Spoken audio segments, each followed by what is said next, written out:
This is the second part of the interview with Ronan Connolly, and this is the one where he asks me some questions about, because he's researching a book. Yeah. And so Ronan, we're going to go straight in there. Ask me your questions. Okay, so the first thing is, do you see any differences between the left wing and the right wing on climate change and how it's perceived? Yeah. It's not just an opinion thing. This is a fact that in recent surveys it's been shown that conservatives are generally much more sceptical about climate change than the liberal left. Yeah. And I think this used not to be the case either. I think there was much less of a divide in the 1970s. Yeah. But this supports my contention. I know you're going to ask me about this later on. That this is essentially a political issue, not a scientific one. Okay. And on this, do you what? Okay, I hear from people on the left wing. By the way, I'm on the left. Yeah. This is why. Can I just say, doesn't it show how tolerant I am? That here am I welcoming you to my home and an evil left winger giving you tea, giving you actual proper tea made with leaves, because I know you're Irish. And Irish like good tea. Yes. Sorry, and it's a lovely tea, by the way. You've done a good job. Thank you. So I one of the things that I find is that, like, on each side seems to think that the other side is evil. Yeah, bad faith. Yes, I think. Yeah. But can you tell me about, say, I know you're just speaking on behalf of yourself. Yes. But broadly speaking, on the right wing, what is environmentalism, and are you an environmentalist? Yes, definitely. Okay. I would say I'm probably. This is going to really piss them off, but I think it's actually true. Yeah. I think I'm probably more of an environmentalist than a lot of the people who attack me as being a kind of big oil funded, fossil fuel advancing, evil person. Okay. I love nature. I grew up in a family where we really enjoyed going outdoors, doing stuff, traveling around the world. My father was a herpetologist and a guppy breeder. Okay. So we had a fish house where he used to. The great thing about this is a digression, but one of the great things about breeding guppies is that you can isolate mutant strains. This is and right. And very quickly create these new strains of guppies. And my father himself created new strains of guppies. Interested in genetics in a kind of experimental family way. Interested in. I love being outdoors. I love wild swimming. I love walking. I love identifying trees and so on. So I am an environmentalist. I am very skeptical of the modern environmental movement, which, as I've said before, I think is political rather than concerned with conserving nature, conserving the environment. I believe in empiricism.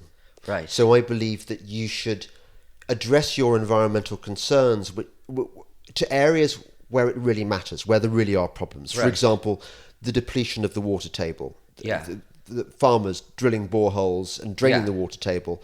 That seems to me a problem that I think that, I hate using the word sustainably, but I do believe that farmers should farm sustainably according to the environment in which they operate. Yes. So, for example, I know that Israeli farmers are very good at this, for example, using kind of micro amounts of water which are directed to the root of the plant rather than kind of spreading it over the whole area. That sort of thing. Yes. That's really good. I worry about fish stocks. Yes. I worry about, for example, and this is a classic example of where I think the left's gone wrong. I worry about virgin rainforest being chopped down to make palm oil plantations to grow biofuels. Yes. What is that about? And I also object to wind turbines, which slice and dice avian fauna, birds and bats.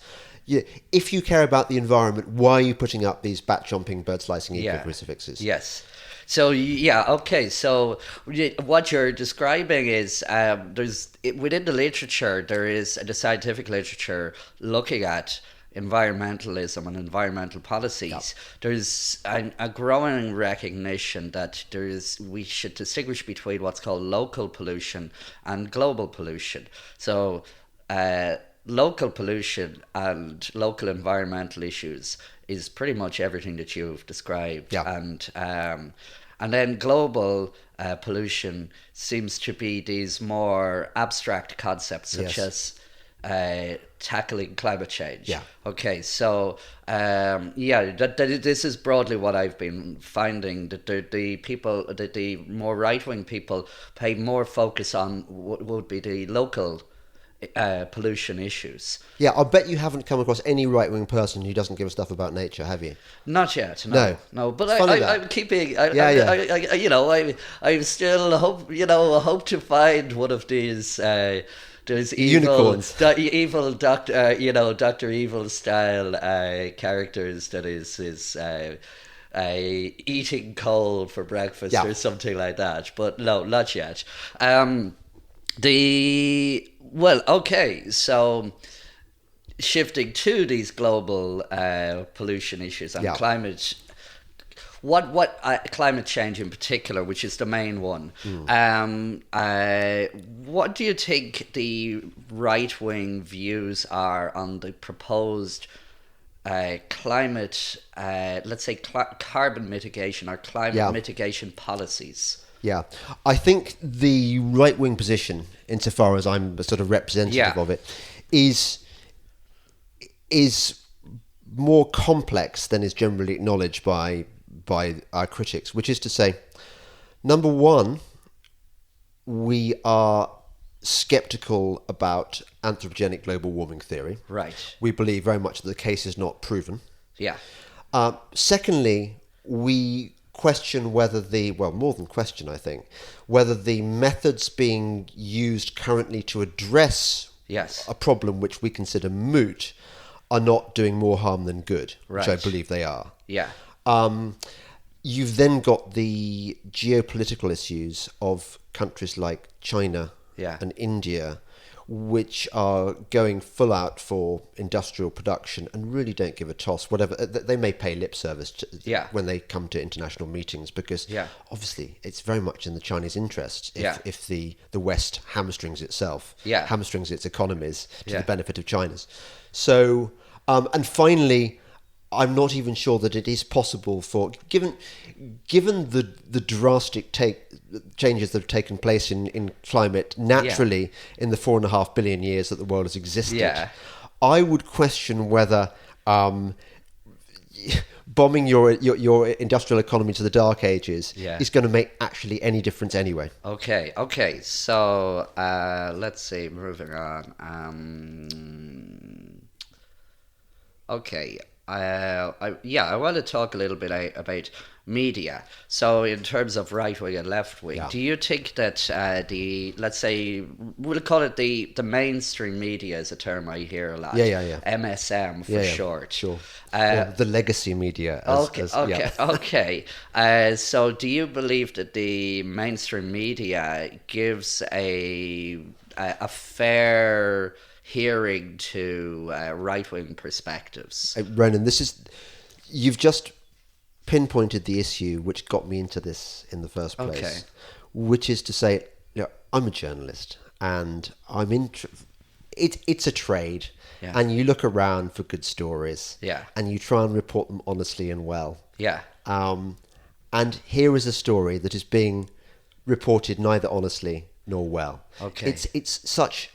It's very rare for journalists to come upon such low-hanging fruit. I mean, it's almost a dream scenario where there's a story where the facts are totally on your side, and yet hardly anyone's covering it or printing it. Right. And you'd think, well, why isn't everyone else jumping on this story? Because it's a really good one. And I think I've rarely felt so ashamed of the Fourth Estate as I have on this issue. They've just failed. This is climate change. Yeah. Environmental correspondents haven't done their job. They haven't asked the right questions. They just transcribe press releases from Greenpeace and the WWF, it seems to me. So, no, the mainstream media hasn't done its job. And even, I know you're going to ask me about ClimateGate later on. ClimateGate would almost not have been reported in the Telegraph at all. The Telegraph being a conservative newspaper, or a former conservative newspaper, had it not had a brief period where it ran these blogs, where they had a variety of voices, including some right-wing ones, and where I sort of helped break this story. But the Telegraph main print newspaper was very reluctant to it should have been on the front page, and it should have been pages 4, 5, 6, 7, 11 for weeks, because it's such a good story. It wasn't. It was virtually ignored. Yes. Well, I want to talk about that later on. So, but here's the thing. Are you familiar with so John Stuart Mill's? He wrote On Liberty was a book in the mid 19th century that he wrote. And he was looking at different debates that were there. I think it was specifically he was looking at religion, where atheists and religious people were not allowed to. Were at loggerheads with each other. And so he was arguing that regardless of the thing, he said, if you only know your side of the argument, then you don't even know that. And then the next part that he added on, which I think is important as well, is if you want to understand the other side of the argument, then it's not sufficient to find out from somebody who believes, who agrees with you, someone on your side. You need to find out of somebody that genuinely believes it on the other side. And so he argued that even if ultimately you end up being happy with your original position, you will have a lot more stronger through having engaged in respectful dialogue with the opposing side. So this is why me as a left-wing environmentalist, I'm trying to get different perspectives on both sides. And so what do you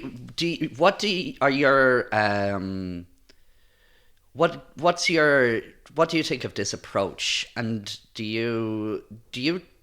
what do you think of it, first of all? Well, because I'm a journalist, and because it's so much fun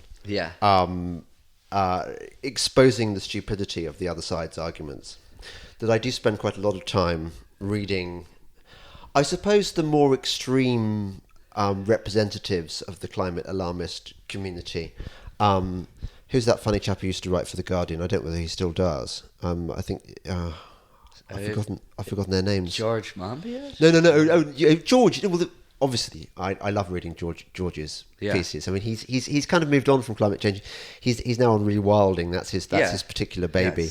But not Lewandowski. Who's the really crazy guy who writes? Oh, Dana Nuccelli. Dana Nuccelli. Yeah. So yes, I'm fairly familiar with what the other side says, because I kind of have to be in order to ridicule them effectively, and you almost don't need to editorialize. You just say, well, this is what they're saying.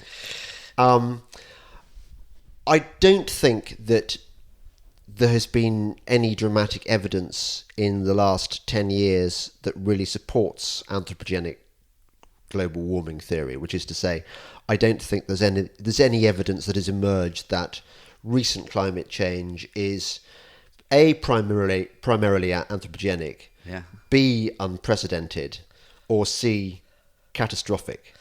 On the contrary, it seems to me that the longer we go on, the more it seems that there is a massive divergence between what the computer models are predicting and what observed climate is actually doing. Well, maybe we can touch on this at another thing, because this is like what I'm finding is that actually, look, I'll just say a little bit about this. From my research, it seems that on climate change, while it might be a surprise to a lot of people on one side, the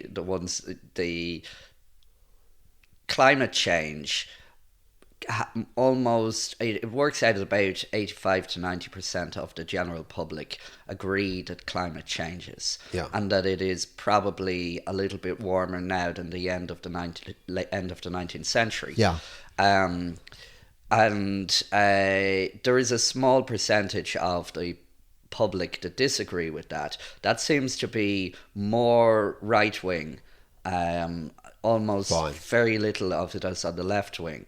And so this is where the term climate change denial seems to be, if I'm to give it it seems to be, there seems to be a genuine percentage, and this is described as being a right-wing phenomenon. Now, when I look in detail at the questions that are being asked, they're often quite poorly framed.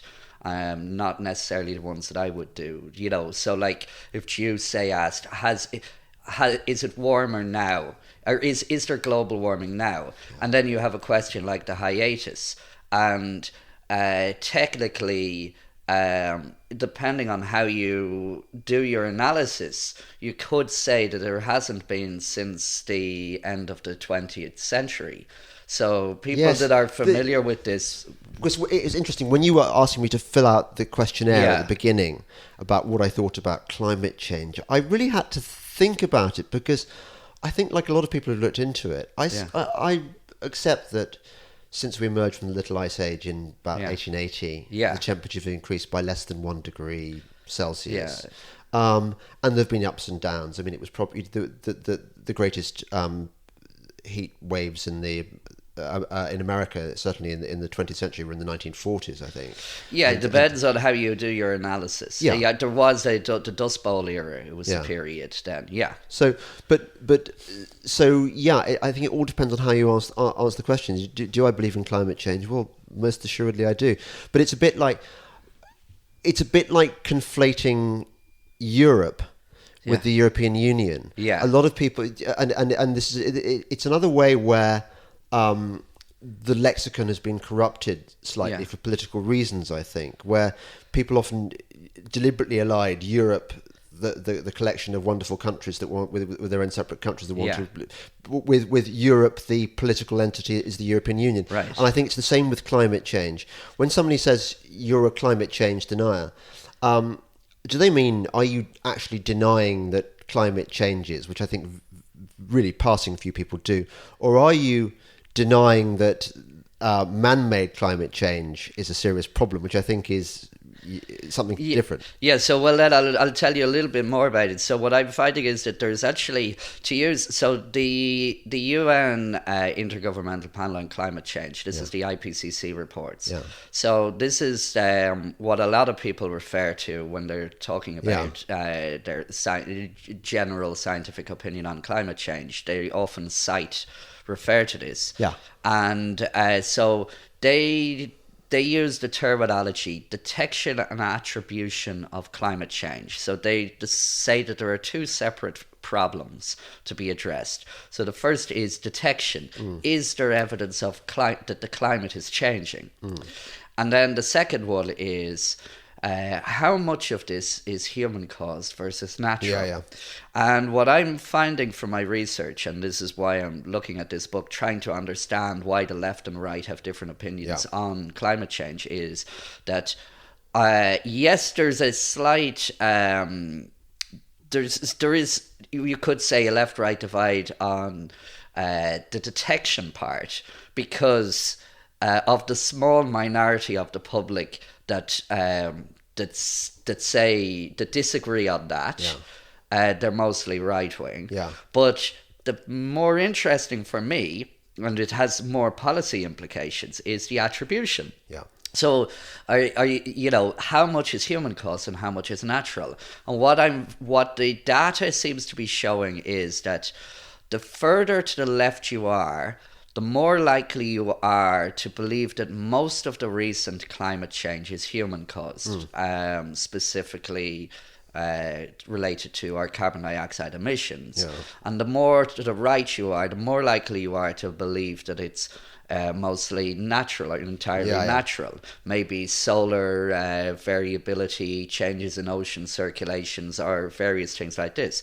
And interestingly, among the general public, the most common answer to this question, I'm talking of statistics here I've looked at data from the US, UK, France, Germany, Norway, Australia. I've a load of different survey results that I'm looking at, and they all are showing the same thing. The most common answer by number is how much is human caused, is it human caused or natural? And the most common answer is probably a bit of both, which makes sense. And then, but as the general public, broadly speaking, is about 1/3 left wing, 1/3 right wing, and the rest is somewhere in the middle, or I couldn't be bothered. You know, they're all the same, the left and right. I just want to stick to my own stuff. So they're kind of like either centrist or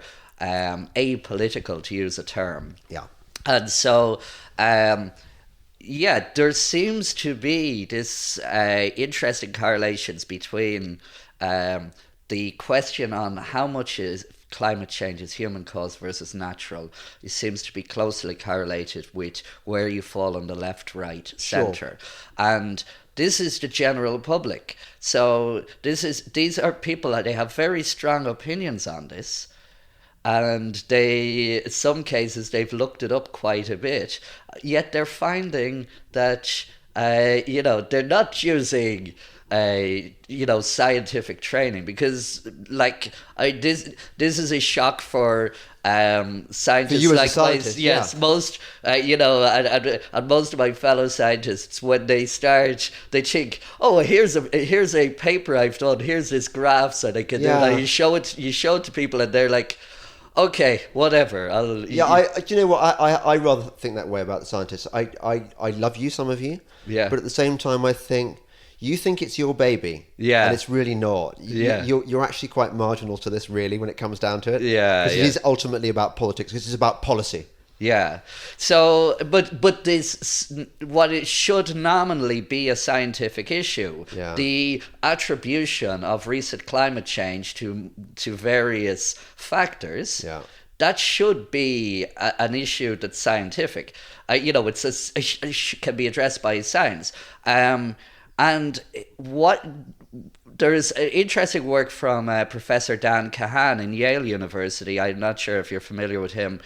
But what he's been finding is that when you actually, he's looking at the US specifically, which is particularly partisan, I think partly because they have a two-party system. Yeah. You have the Democrats are more left-wing and the Republicans are more right-wing. Yeah. And they seem to be very polarized on this, and on climate change in particular is one of these party issues. It seems that to me, as an outsider, the impression that I get is when you decide you're a Republican or you decide you're a Democrat, I think they must send out in the post a checklist of here's what you believe on abortion, gun control, and nationalization, and climate change, and so you end up saying this is it. Now, so what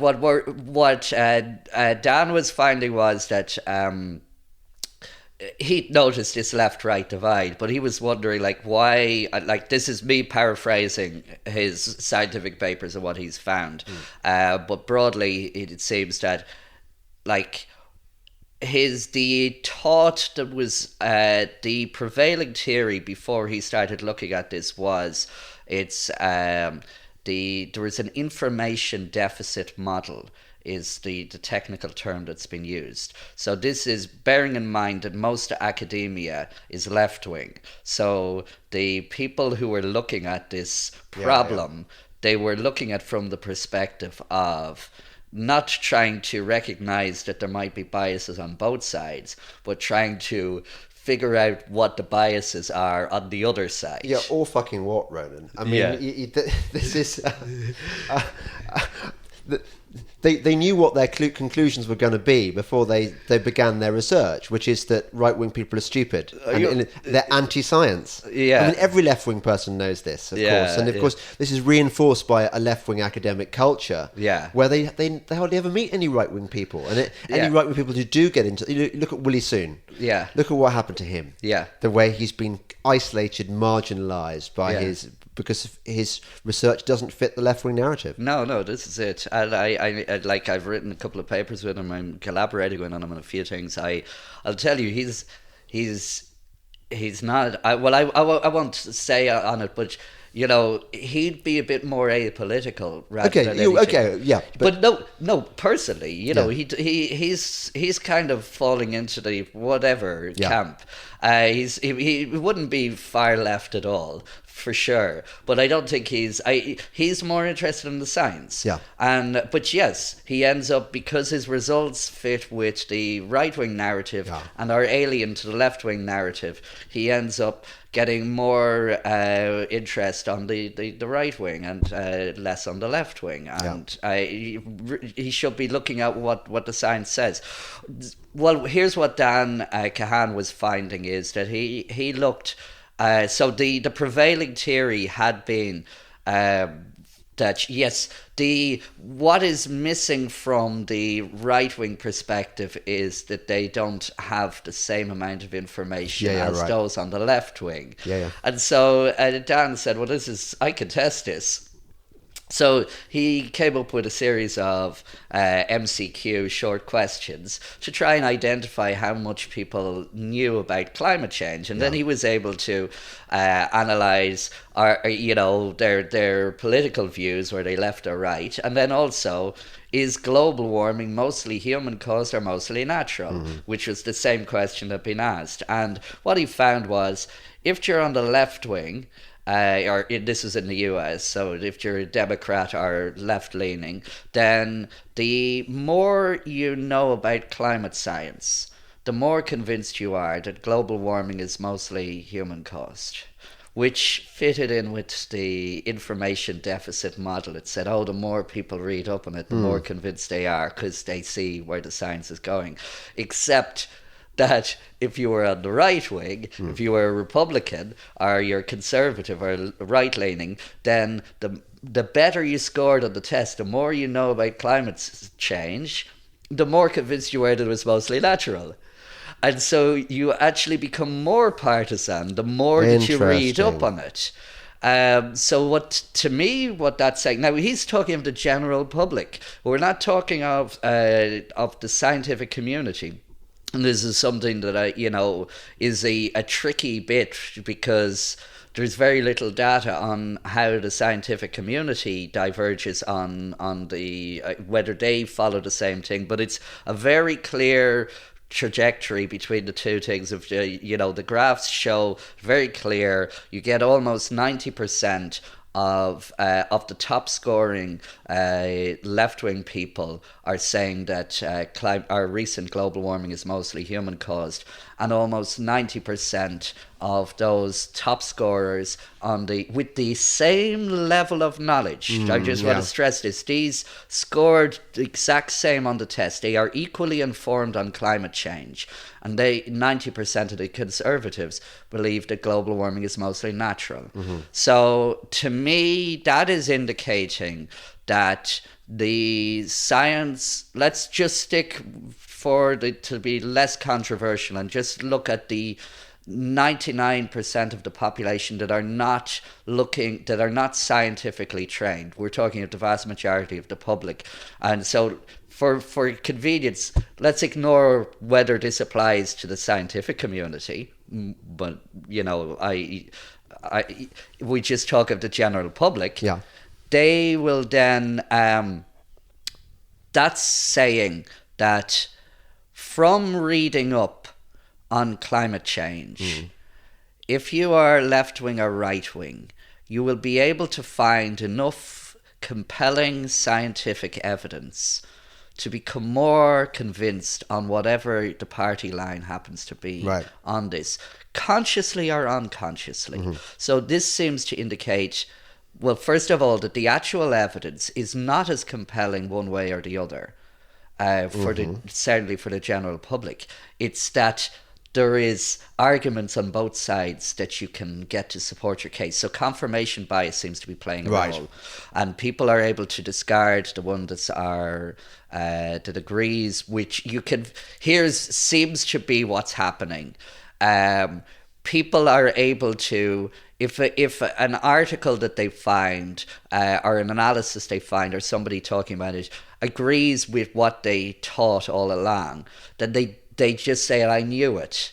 And they don't seem to give as much, we don't seem to give as much scrutiny to it But then if it disagrees with us, we go and we try and pick holes. We try and find, is there any way this can't be right? What's wrong with it? What's wrong with the people that did this analysis? Maybe there's some vested interest. Maybe they're ideological, and you find some reason to discard the inconvenient truths that you're finding, to use a term that Al Gore made quite popular. And this seems to apply on both sides. Yep. So, and for me, that's kind of what I'm trying to address with this book that I'm researching. How can we? Why has this become a left-right issue, which should be a scientific topic, and can we do anything about it?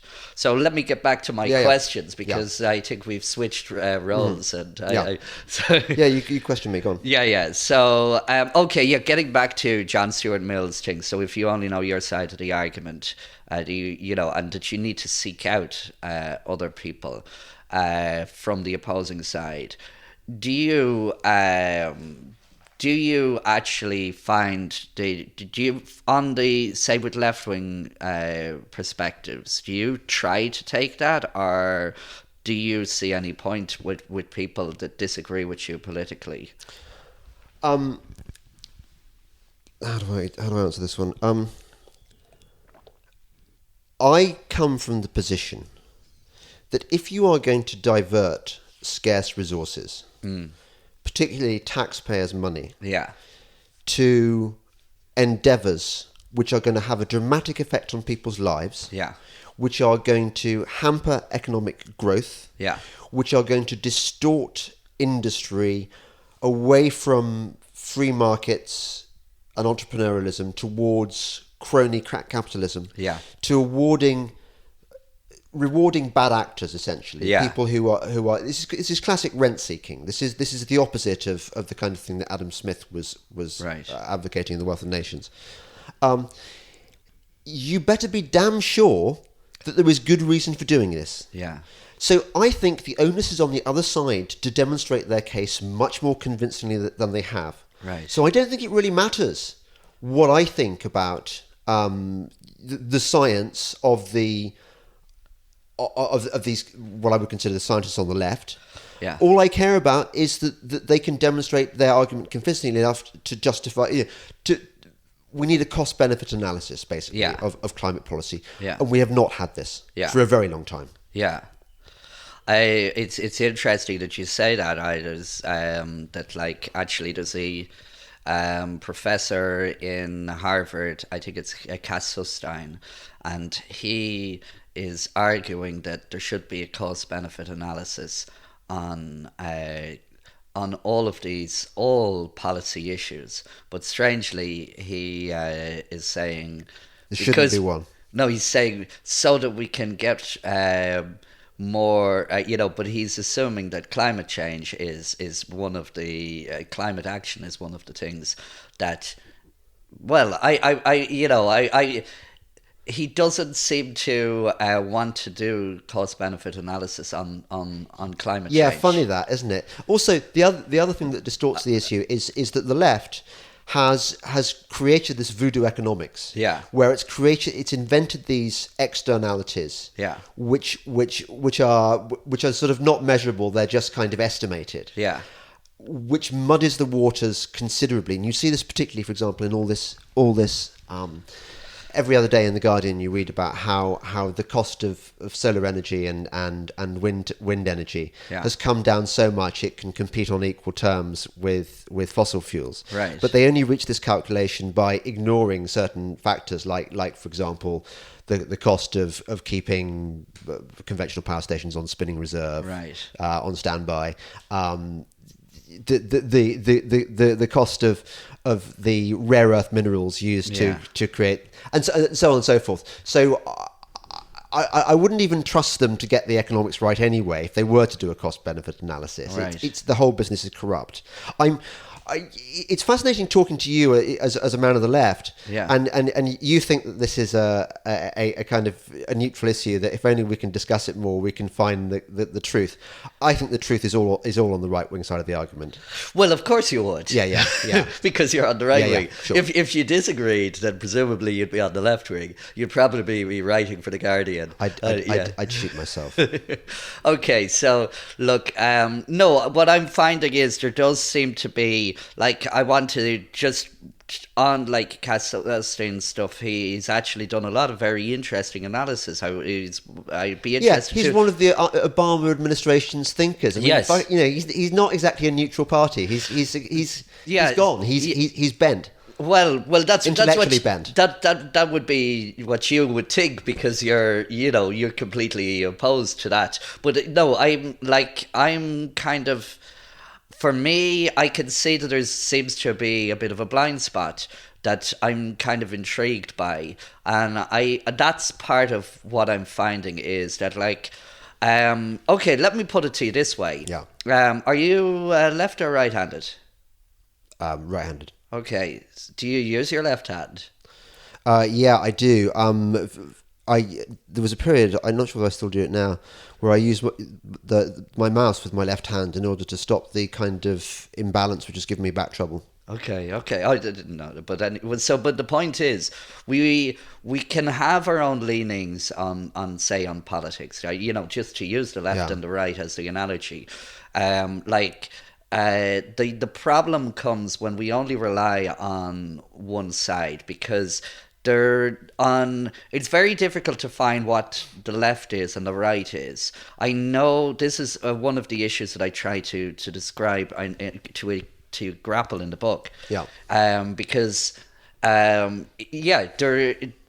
everyone, a lot of people have different definitions. One thing that I find is common is the people that are on the right wing know that they're on the right wing, and people that are on the left wing know that they're on the left wing. Yeah. But when they try to describe it gets difficult. But there, on a lot of issues, there's always somewhere in between.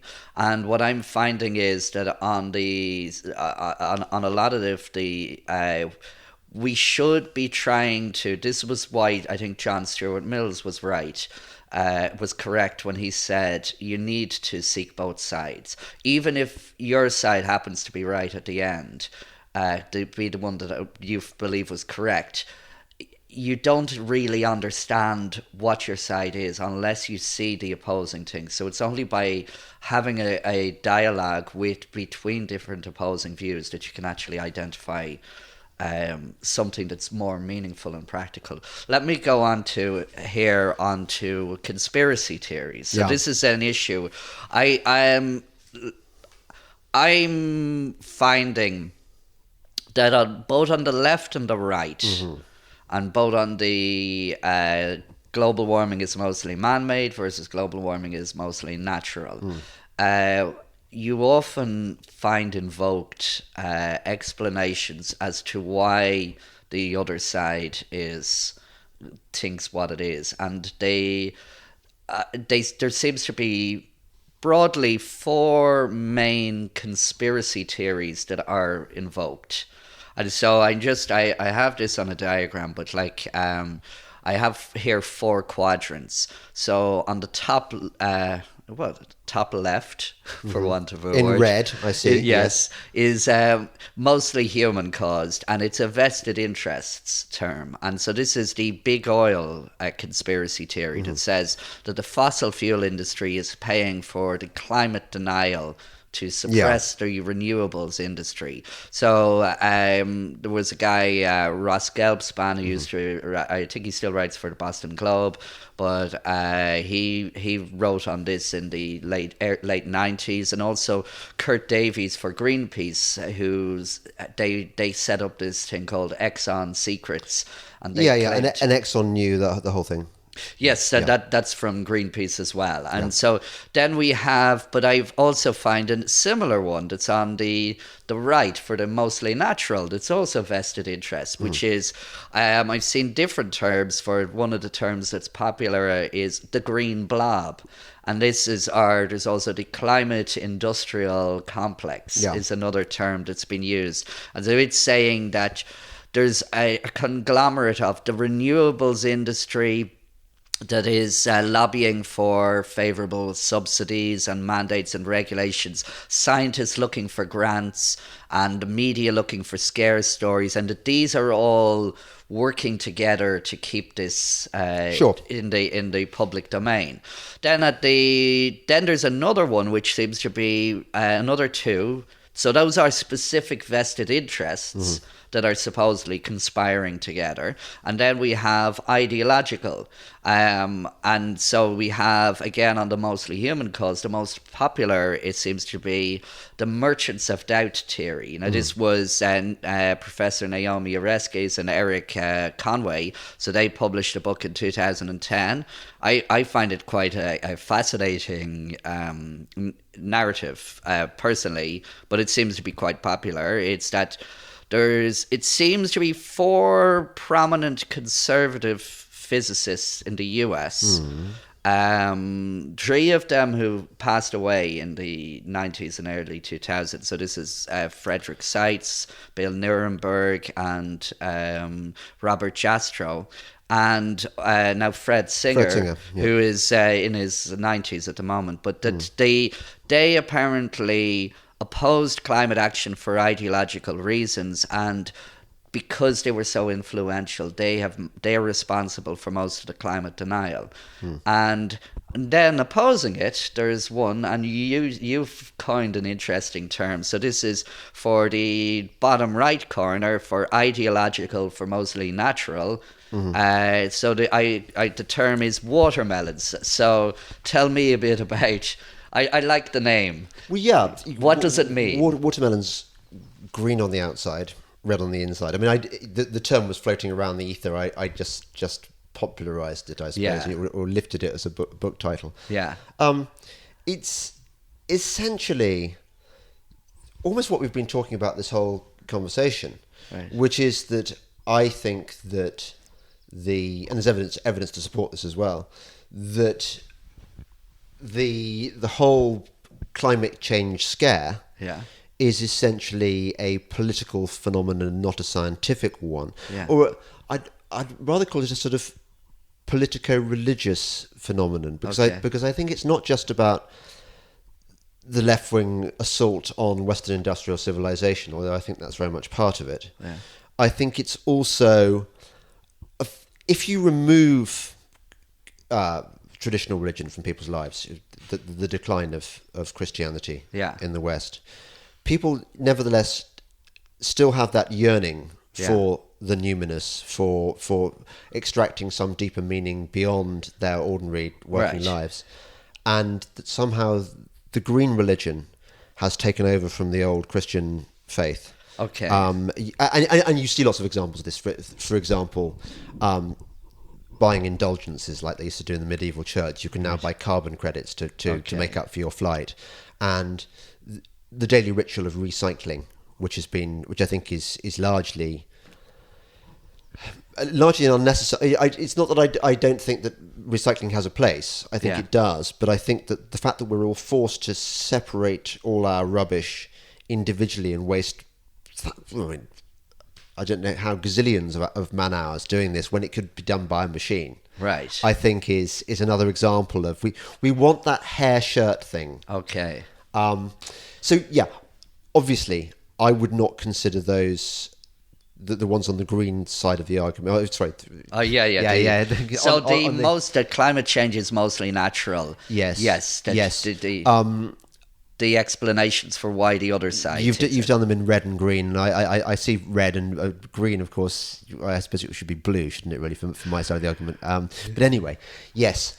Unless you're in the US, I don't call them conspiracy theories. And actually, the vested interest one, I particularly think is silly. The idea that big oil is funding climate denial when anyone anyone who's spent even 5 minutes being a climate skeptic knows that big oil is absolutely fucking useless at supporting the cause, supporting the kind of people who are its natural allies. Yeah. We believe in fossil fuels as the cheap, abundant form of energy that is most effective. And do we get any support from big oil? No, it wasn't. Shell did not support the environment. It did not support the James Delingpole skeptical blog on the Telegraph. Right. It supported the environmental pages on the Guardian. Okay. Big oil is always trying to get into bed with the Greenies. It's called greenwashing. It's also ideological. You look at what is it? Van Buren, the guy he's either CEO of Shell or BP. Right, yeah. I think it's Shell. He buys into the idea that there are these things called stranded assets, that somehow oil is a busted flush. Right. And that renewables are going to take over. So even big oil has bought into this nonsense. Okay. Well, okay, so let's look at the specifics of the term conspiracy theory. Yeah. It's become a very loaded term. The problem occurs is, okay, so clearly people conspire. You do get people that are conspiring to try and people.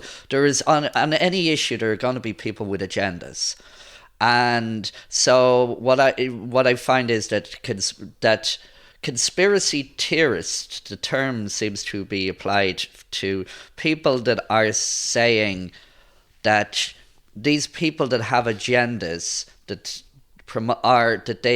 seems to be that they are successful and that they are conspiring with each other, and that there is typically that it's secret.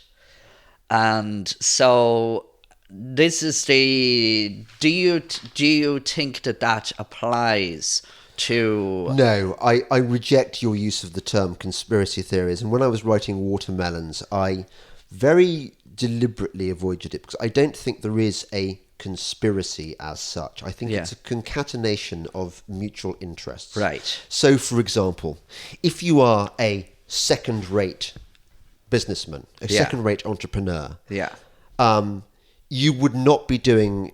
You're not going to enter a field which exposes you to the risk of the markets, of trying to genuinely find out what it is the consumer wants and providing it to the consumer at lower prices than anybody else and better quality. That is how markets should work. Yeah. Giving people what they want at the best possible price, best possible quality.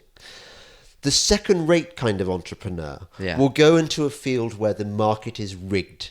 Right. And will not try and compete on the open market, but will try and gain favours from government and try and arrange for legislation to support. Why are so many dodgy businessmen and entrepreneurs going into renewables, for example? Right. It's because the state in many countries has rigged the system whereby you can make possibly 9% a year, which you could never make on the stock markets. This is corrupt. It's wrong. Yeah. Where was I? So that's just one example, anyway. Yeah. Okay. So you don't actually think there's a conspiracy. Sorry. Let me go on that. I remember where I was going now. I talked about second-rate businessmen, second-rate scientists, right? And Dick Lindzen is very good on this. His view is that climate change, climate science, insofar as there is such a thing as climate science, because obviously it's a mixture of ranging from geology to paleoclimatology to physics to computer modelling, whatever. But this field attracted a lot of people, a lot of second-raters, who have not got very good minds, but went where the money is. Scientists, like anybody else, they need to feed their families. I'm not saying that most of the scientists involved in the climate change, in the climate industrial complex, because I think it's quite a useful term, that I don't believe that most of them are motivated by bad faith. Yeah. I don't think they are lying, especially. I think they are going where the money is, follow the money. They've got to go where the grant funding is. Right. and the whole field has been distorted. The example I use is grey squirrels. Suppose you want to research the feeding habits of grey squirrels, and you've studied biology at university. You want to be out field research. Are you going to get funding for the feeding habits of grey squirrels? No one's going to give a toss. Yeah. But if you can write about how climate change has affected the feeding habits of grey squirrels, suddenly there is grant money available. So the whole area of science has been skewed dramatically towards this outcome, which is that climate change is a serious issue which needs addressing. And every time the question is, does this need more funding? Well, of course it does, because that's always going to be their answer. Yeah. Because hey, that's where their bread and butter is. Right. So I guess you don't see the secret man, or a boardroom of people just all conspiring together. It's interesting you say that. There is copious documentary evidence of the La Jolla conference. You know about the La Jolla conference in Southern California? Well, tell me a bit about it. Where Naomi Oreskes, one of the people that you quote on your Merchants of Doubt, where the guy from Oxford University, is this Miles Allen? Miles Allen, who's become Mr. kind of CO2 is a problem, Mr. Carbon Mitigation, and a host of people either on the climate change gravy chain or on the left or both sat down and said, how are we going to advance our cause? How are we going to win the argument compellingly? And they decided to start this. You see in this meeting the germs of the Exxon New campaign. Okay. The idea that big oil secretly knows and knew all along about just how dangerous climate change was. And they lied to us. They hid the evidence, but they knew. Exxon knew. Well, they didn't bloody know. They had some researchers saying, well, this might be an issue. Actually, Exxon did the responsible thing. Yeah. I mean, if climate change, man-made climate change, is a serious problem, if fossil fuels really are sending the planet to hell in a handcart, then as an oil industry person, you better make damn sure that your scientific researchers are finding this out, so that you can get out of the market or or take mitigation measures or whatever, because your industry is toast.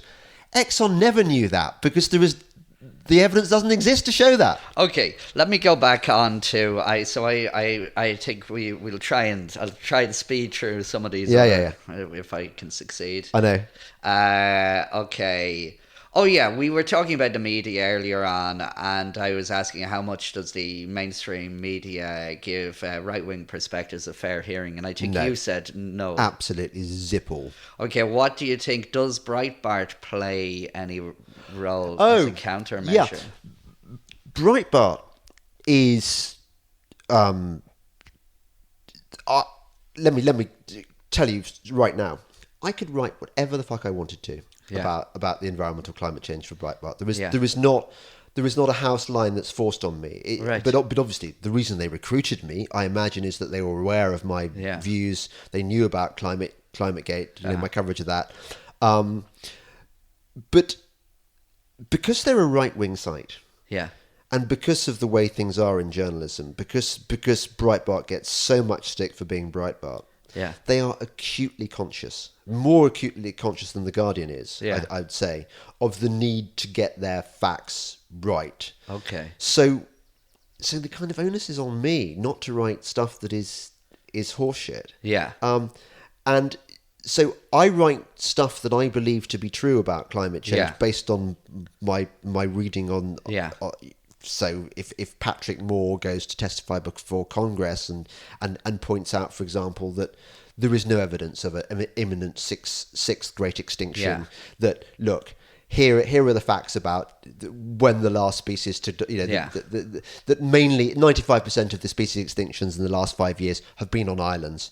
What has caused them? It's things like shipwrecks bringing along rats. It's like humans predating on them, whatever, that there is not this kind of climate change induced problem. So I report on stuff like that. Yeah. Breitbart, to its enormous credit, is getting the word out. Yeah. Okay. So you think that there is a role for, and do you see, because the journalism industry facing, it's been recognized for since the 90s that like newspapers are finding it harder and harder to keep. They used to be the go-to place for information. No one believes the mainstream. A dwindling handful of readers, probably older readers.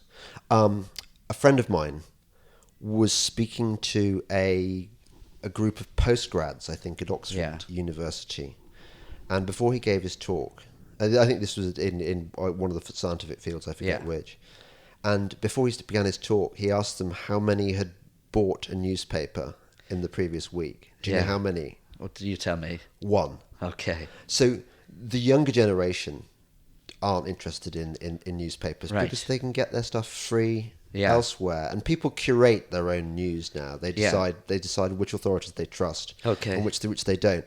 Which of course has led to a increased polarization, which some people lament. Yeah. I would say actually it's a necessary rebalancing, because I think the media, in the mainstream media in the last few years, has generally swung towards either the squishy left or the hard left. Okay. The Telegraph, for example, sound on Brexit, unsound on stuff like identity politics, and it's bought into a lot of the liberal left's narrative. Certainly not very good on climate change, except in the Sunday Telegraph when Booker was writing for it. But so there are very few newspapers that are actually doing their job. Do you think that well, actually, I'll just go into the next question. Have you seen The Guardian's new editorial policy on the language to be used on reporting climate change? Yes. What do you think? I absolutely love it. I think it is hilarious. I think it makes our case for us so well, and it makes my case particularly that this is about... It has increasingly become a propaganda war, not a war about scientific fact. The idea that they've changed... I can't remember the exact terms they use, but maybe you've got it there. Fantastic. I'll just see if I can find... Let us share with the... I'll see what I can find. I think they've changed climate change to global climate change, catastrophe, disaster, death, and all the baby polar bears are going to die. Let me see. Shuffle, shuffle, rattle, rattle. Yes, there you can go. Okay. So, white, yes, exactly. So, here is an example. So, so the Guardian has updated its style guide to introduce terms that more accurately describe the environmental crises facing the world. By the way, because I'm left wing, I actually like the Guardian. I agree with a lot of... I like their a lot of their coverage. Right. But the climate change is one of the issues. Do you feel a bit embarrassed about this as a scientist? Yeah, well, it's another example of where what I'm finding is, and this is why I'm trying to write the book, is that what should be a scientific issue is becoming a left-right issue. So I have problems about when I read something on a right-wing article, and say on Breitbart, and you can see it's all framed in a to me it's framed in more of a right-wing perspective. Sure. And then The Guardian, I look at everything and I see it's framed in a left-wing perspective, and so there's becoming a it's to me it's building into making this a party political issue. Yeah. So, but I'll just say, so they're saying instead of climate change, the preferred terms are, you have a choice, climate emergency, climate crisis, or climate breakdown. And instead of global warming, you should refer to global heating, although the original terms are not banned. Right. Okay, so... global heating, that seems to be a poor choice. I don't see why heating is that much... Well, I suppose warm is less hot than warm than heat. Could be pleasant, I guess. I suppose it could... Yeah, benign, balmy, yes, whereas heat... Yeah. Maybe they should call it global burning, though. Yeah. Or global frying, that would be better, wouldn't it? Or global immolation. You can write in a few suggestions. Do you know to the what, Guardian. Ronan? I should actually say, look, guys, guys. I know what I'm talking about. So, okay, what do you think of this from a journalistic perspective? Because you're a journalist looking on the other side. What do you think of that? And then maybe also from a financial perspective. Well, as a journalist, I think it's silly because I'm not sure that they should have done this in secret, because it would have been noticed anyway, I suppose, after a time. But I think they really shouldn't have done it at all. I just think it's... Look, The Guardian used to be the respected newspaper of the left, didn't it? Used to be the broadsheet version of the left-wing point of views, which one could respect, and it had this heritage from the Manchester Guardian. Yeah. I think it's long since to be a respectable newspaper, and has become an unashamed activist rag. Really, it's just like a glorified left-wing website blog, which happens to have a print edition. So they would argue that that Breitbart is the same on the right. But the difference is that Breitbart acknowledges its bias. Breitbart does not even pretend to be anything other than a right-wing news site. The Guardian, I think still trades on its reputation as a kind of an authoritative and responsible voice of the left.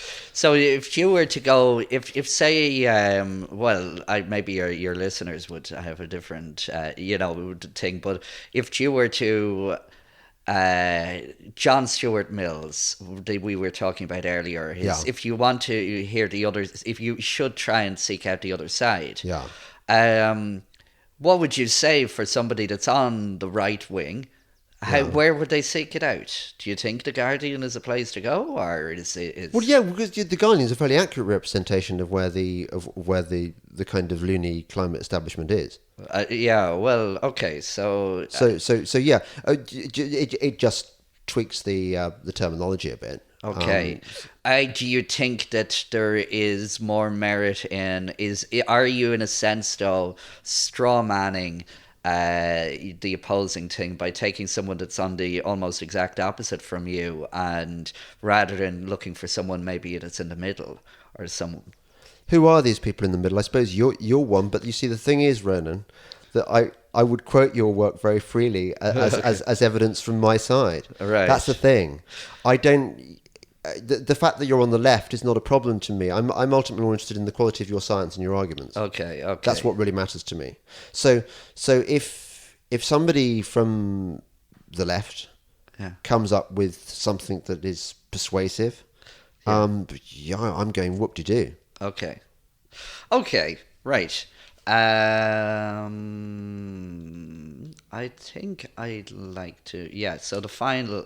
heading back to... So you were one of the first journalists to cover ClimateGate. Yes. This story, this was related to the... Email leak. In University of East Anglia. And so the CRU, the Climate Research Unit, is one of the main things. A lot of the people there were heavily involved in the IPCC reports that we were done. I'm glad you said that, because I was going to say it if you weren't, that it wasn't just a kind of random leak of emails from a scientific... It was the belly of the beast. The Climatic Research Unit, founded by Sir Hubert Lamb, who's one of the preeminent climate scientists, is one of the world's main gatekeepers of the temperature data sets which are used to justify, first the IPCC reports and then government policy. Yeah. And what you had in the ClimateGate emails was the scientists who write the reports on which government policy is based, quietly admitting that they really aren't as sure about climate change as they sometimes say in public. There was evidence of dissenting voices being horribly bullied, and ostracized from scientific publications, thereby enhancing their false argument that there is unanimity in climate science, and the people who disagree are a kind of flat earth loons, eccentrics. But of course, if they're not getting published, how do we know what the other side thinks? On the technical point of view, looking at things, first of all, the term ClimateGate, you seem to have been one of the people that actually got that term used as the main. Where does that term come from? From a commenter called Bulldust. Okay. When the story started breaking in the blogosphere, Yeah. Obviously what you try and do is try and get as much information as you can as quickly as you can, and there's a great wisdom of crowds, a lot of crowdsourcing, and there's a lot of sort of, you're an independent scientist. There's an amazing amount of scientific expertise out there. These people sitting at home, who previously their opinions wouldn't have been available. Yeah. But because thanks to the internet, they lurk in the comments below, and they come up with some quite erudite points or some witty points or some good names, as in the case of Bulldust. I can't remember maybe he was below Joe Nova, I think. Okay, but anyway, so the term that seems to have been the one that stuck. I think you used it in your reporting. Mark Stein tried calling it Warmergate, which I think was wittier, but he was too late. Yeah. By then, the name had stuck. For me, what's interesting about ClimateGate, from the perspective of what I'm researching in this book, is it seems to be almost like those ink blot tests that psychologists would use. Yeah. I'm finding that anybody that's looked at ClimateGate, they seem to find different things in it, and that again, it seems to be this confirmation bias thing that they could use it. It coincidentally, the things that people find always seem to be on whatever their perspective was originally. Yeah. And so in light of this, I take you're so. From what you've described, you would be coming in that it shows that there was a lack of scientific rigor. But then we have here on the there were several inquiries into ClimateGate that arose from, but they basically concluded nothing to see. Move along, please. And that's really surprising, isn't it? That the scientific establishment, which has a vested interest in promoting itself as a source of unimpeachable authority, right, which is getting billions probably in grant funding, that has much to lose if the scientists are exposed as charlatans. Isn't it really surprising that their argument, their defense, was nothing to see here? Well, I do find I've talked to quite a number of scientists, a lot of them off the record, that did find what the ClimateGate it showed to a lot of people. It said, wait, this wasn't as solid, as settled, to use a term, as we had thought it was, that there seems to be a bit of politicization going on. But I've also talked to other scientists who take the opposite thing, and they look, and for them, ClimateGate actually, what all it revealed from their perspective was that there are scientists involved that are kind of trying to over-egg the pudding, maybe, and also trying to downplay uncertainties, but that broadly there's nothing. There's no smoking gun. Yes, and that it broadly, all it just said is it showed some people were not behaving as well as they could, but that they actually. Yeah, you see, that's fine. If that's the truth, then that's damning enough for me. You see, you forget about the. Do you know? I'm quite sympathetic to that argument. Yeah, I don't think that there was. Michael Mann and a few others emerge as exceedingly dodgy characters. What you have to remember about ClimateGate was not does it prove that the whole of climate science is a busted flush, which it doesn't. It came out at a time when, in the years after the Rio Earth Summit, there was a sort of escalating credulity about climate science among politicians especially, but also among the general public. That basically these scientists were treated like priests. They were they're like priests in ancient times. That they were treated reverently. Whatever they said was taken on trust. What ClimateGate did was show that these... No, I think not just to me, everybody. Yeah. It showed for the first time, perhaps ever, that these people had feet of clay. Yeah. That's what it did. It doesn't really matter. Beyond that, I wouldn't make extravagant claims for it, except I would say that you would be very, very silly if you imagine that the so-called inquiries, the impartial inquiries, which exonerated these scientists. One of them was run by a guy called Lord Oxborough, who's very much part of the climate industrial complex, and very much connected with the kind of the whole renewables scam. Somebody described it as like putting Dracula in charge of the blood bank. Okay. You were never going to get an objective opinion from him. These were whitewashes. They were the establishment whitewashing the establishment. Nothing more than that. And I really, I'm not going to be very hard on you generally, because I think I agree with a lot of what you say. And I would also, by the way, like to stress that I kind of agree with your line about ClimateGate. I mean, you'd think that having such great associations with it, I'd be keen to big it up as this tremendous scoop. No, it was just the scientists being exposed as being dodgier than their public image. That's all it did. Okay. But no, they were not exonerated by those inquiries. Only a fool would think that. Okay, I've only two more questions then. So these are so there seems to be an intriguing paradox on the side calling for major urgent climate action. And so from that side, which it seems to be mostly left-wing, you can see it particularly with the Deep Green movement as well, and the Extinction Rebellion, and all of this thing are saying, they say the message that we hear is the science behind climate action, urgent climate action, is clear and obvious, and you don't need to be a scientist to see that. But if you're not a scientist and you disagree, then we shouldn't listen to you because you're not a scientist.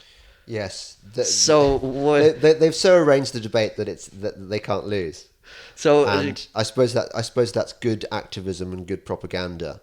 Okay. It's not very good economics because of the damage that's going to be done. It's not very good democracy, is it? Really? It's like a handful of hardcore leftists. That's what they are. Using I call it environmental terrorism. I mean, I don't think terrorism is just about killing people. I think you can use a form of economic terrorism by occupying a bridge, for example, in London, and forcing everyone who goes past it to sort of weave your way through jugglers and yogurt weavers and policemen performing skateboard tricks. Okay. I don't think that shutting down London for a week and causing tremendous economic damage is a just or fair contribution to the argument. Okay, well, so I probably shouldn't have said the thing on the Extinction Rebellion, all of that, because what I'm finding is that seems to be not from people that I've been talking to when I'm in London. They're not this week. They're not really. There's some support for the idea, but a lot of the general public were kind of saying that seemed to be going a bit too far. Yeah. But we still, even with the general, most people's position when they believe it is that the science it's clear. Well, the science is clear on what? Well, that we need to be doing something. Well, because something is better than nothing. Right. We must do something. Here's something. Let's do it. That seems to be where we are. Okay.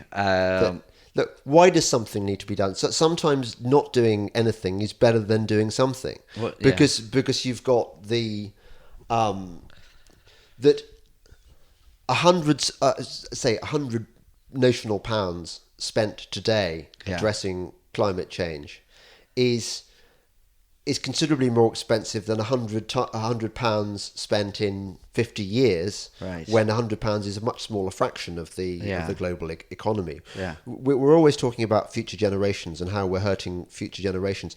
The future generations can look after themselves very, very well because they're going to be much, much, much wealthier than we are. So you're going with this the discount rate concept. That's just one. Well, I don't think that's my dominant argument. It's just one among many. Okay. Yes. Okay, my final thing here. This is maybe you can help me or not. There's another similar paradox. This is Is it the paradox of diamonds? No. It's okay. So apparently the science is settled on climate change, yeah. right? Also, apparently, it was already settled in the 19th century. Yeah. And then the IPCC was set up in the late 1980s. When it was being set up, apparently the science was settled, but the IPCC report was set up to check it nonetheless. And with each successive report that we've been finding, it's become more settleder. Yeah. And and yet strangely, the IPCC hasn't been disbanded. We're being told that the future reports are needed to make the science even more settlers. So my question, you studied English language and literature in Oxford. Which is why, by the way, I think I'm actually better qualified to deal with this issue than any scientist. Right. Because ultimately it's about language. Right. It's about and in order to slay this beast, you have to be good at critical thinking above all else. Okay. So my question. How exactly is the verb to settle declined? Like what would you use for if something is settled and then it becomes more settleder? Well, do you know what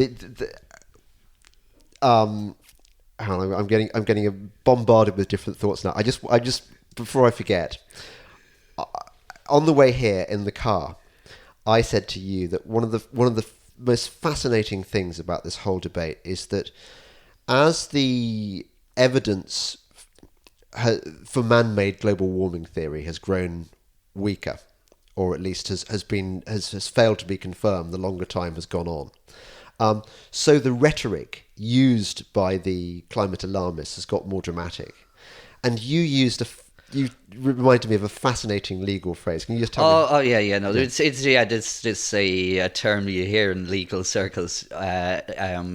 If in a legal case, if the facts are on your side, you should pound the facts. If the law is on your side, you should pound the law. If neither is on your side, you should pound the table. There is so much table pounding going on right now. And of course, the Guardian couldn't have made my case better for me, right, with this escalation of the language. Yeah. It's like a question I often ask. If the case for man-made climate change were as rock solid as Extinction Rebellion would tell us, why are the